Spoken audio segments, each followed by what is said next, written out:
बहुत बहुत स्वागत है मेरे इस चैनल पर दोस्तों। तो आज मैं आप लोगों से अपनी सबसे शुरुआती प्रेगनेंसी के लक्षण डिस्कस करूंगी, जो कि मुझे बहुत दूसरे हफ्ते से, फर्स्ट वीक में तो पीरियड्स रहते हैं, सेकेंड वीक में आपका ओवुलेशन होता है, ओवुलेशन के बाद फर्टिलाइजेशन होता है। तो अगर आप संकेत को समझ पाती हैं, क्योंकि ये काफ़ी बारीक से संकेत होते हैं, मुझे ऐसा लग रहा था कि इस महीने, इस मंथ मेरा कंसीव हो सकता है, हो चुका है। तो मुझे ये सिम्टम्स गौर कर रही थी, मैं पहचानने की कोशिश कर रही थी कि क्या, चूँकि मैंने सिम्टम्स आप लोगों को खुद कितनी बार चिल्ला चिल्ला के बताया है कि फर्टिलाइजेशन में ये सिम्टम्स होते हैं, इम्प्लांटेशन में ये सिम्टम्स होते हैं। तो मुझे उसकी जानकारी थी कि फर्टिलाइजेशन में ये सिम्टम्स अगर दिख रहे हैं फर्टिलाइजेशन के समय, तो हो सकता है कि ये फर्टिलाइजेशन की प्रक्रिया हो रही है। इम्प्लांटेशन के दिनों में अगर ये संकेत मुझे दिख रहे हैं, तो हो सकता है ये इम्प्लांटेशन की प्रक्रिया हो रही है। तो मैं इस चीज़ को, जो है बॉडी के अंदर जो चेंजेस था, उसको पहचानने की कोशिश कर रही थी।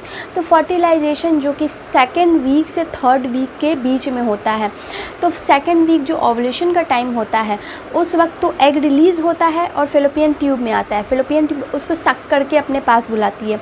तो फेलोपियन ट्यूब में मौजूद एग सेल के साथ जब फर्टिलाइज होता है, तो फर्टिलाइजेशन के दौरान, जो कि मैंने आप लोगों को भी ये सिम्टम्स बताए हैं कि पेट के किसी एक साइड आपको दर्द महसूस होगा, लेफ़्ट साइड या राइट साइड दर्द महसूस होगा। तो लेफ़्ट या राइट साइड, किसी एक साइड ही ये हल्का हल्का सा दर्द महसूस होता है। और ये कहाँ होता है? तो ये आपके पेट के बिल्कुल ऊपरी हिस्से में नहीं, बिल्कुल निचले के हिस्से में, पेट के बिल्कुल नीचे की सतह में लेफ़्ट या राइट साइड दर्द होगा। ऊपर नहीं, नाभि के आसपास नहीं, नाभि के बिल्कुल नीचे नहीं, नाभि के और भी नीचे ये दर्द होता है।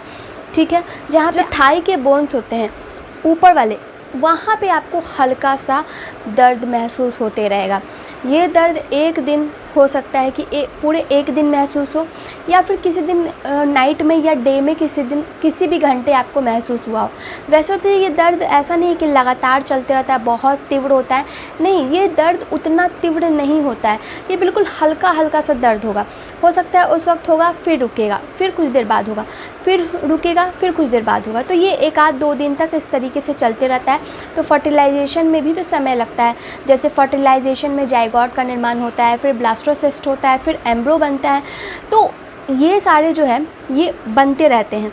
तो उन दौरान एम्ब्रो बनने तक, वो जो जाइगोट एम्ब्रो बनता है, तब तक वो गर्भाशय की लाइनिंग में आके चिपकने को तैयार होता है। फर्टिलाइजेशन के बाद थर्ड वीक जब अंदरूनी एम्ब्रो जाइगोट अपने रूप में बदलाव ला रहा था, तब नेल्स का टूटना, ये जो नेल्स हैं मेरे, ये टूटने लगे थे बीच बीच से। किसी भी कारण कोई कभी ऐसा नहीं हुआ था कि नेल्स मेरे टूट रहे हैं। चूँकि मैं वैसे भी छोटे नेल्स रखती हूँ, तब भी ये टूटने लगे थे। कोई ऐसा नहीं कि मैं बर्तन धो रही हूँ, बहुत ज़्यादा काम कर रही हूँ तो नेल्स अचानक टूटने लगे, नहीं, वो अपने आप टूटने लगे थे। एलर्जी मेरी बढ़ गई थी, बहुत ज़्यादा छींकें हो रही थी, ज़ुकाम होने लग रहा था, एलर्जी की जो सिम्टम्स थे वो बढ़ गए थे। पैर में दर्द, पेट के निचले हिस्से में हल्का सा क्रैम्प भी हो रहा था। तो ये मैं आपको दूसरे और तीसरे हफ्ते के अपने लक्षण के बारे में मैंने आप लोगों को बताया है।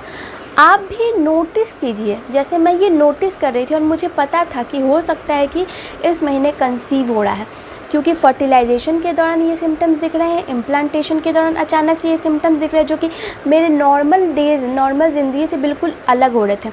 अगर कोई प्रॉब्लम या बीमारी है तो उसके साथ और भी चीज़ें होंगी, लेकिन ये प्रेगनेंसी के लक्षण दिख रहे थे। आई होप आपको ये वीडियो पसंद आया हो। वीडियो पसंद आया तो वीडियो को लाइक, चैनल को सब्सक्राइब और कमेंट करते जाएं। धन्यवाद।